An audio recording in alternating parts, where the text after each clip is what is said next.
China's exports unexpectedly fell in October, with a drop in the value of goods sold to the US and EU, according to Chinese customs data released Monday. China's exports to the US fell by 12.6% in October from a year ago. And that's a significant figure, as the US is China's largest trading partner on a single-country basis. Exports to the European Union also fell by 9% in October after growing in September. Meanwhile, COVID restrictions in China are also hurting the economy. Apple said in a statement on Sunday that it has temporarily reduced iPhone 14 production because of COVID-19 restrictions in its primary China factory. For more on this now, let's go to Jameel Ahmad, who is Chief Investment Strategist for Middle East and North Africa at Alpari. Jameel, many thanks for being with us today. So first of all, can you help us clarify what's happening in China? As it's interesting to note that the slump in exports came despite a stronger US dollar. What's happening? What's your expectations when it comes to China's economy? So there's two factors at play here.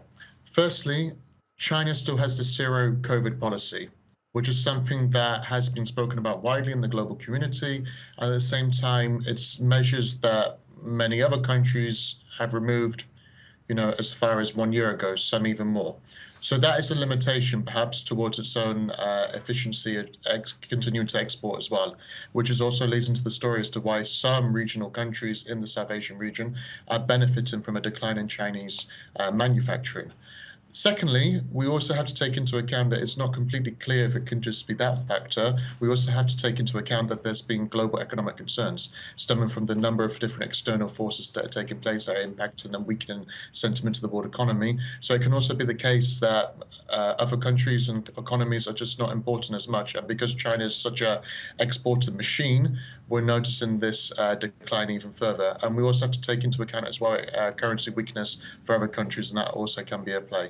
Right, Jameel, absolutely, global economic concerns. And on this point, there might be a recession. We've said in the US and the EU, we've seen tech companies in the US as well announcing layoffs. How deep a potential recession are we talking about when it comes to the European Union and the US?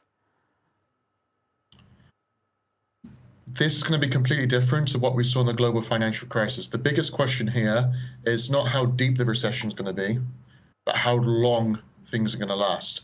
And because of the number of uncertainties that stem from geopolitical risk and other unfortunate conflicts, we simply do not know how bad and how long things are going to continue to be on a negative path.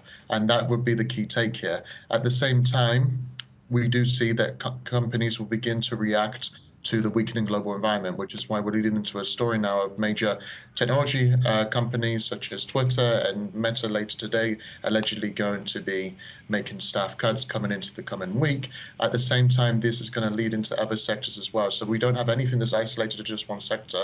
This is very much a global story. Jameel Ahmad, many thanks for your analysis today.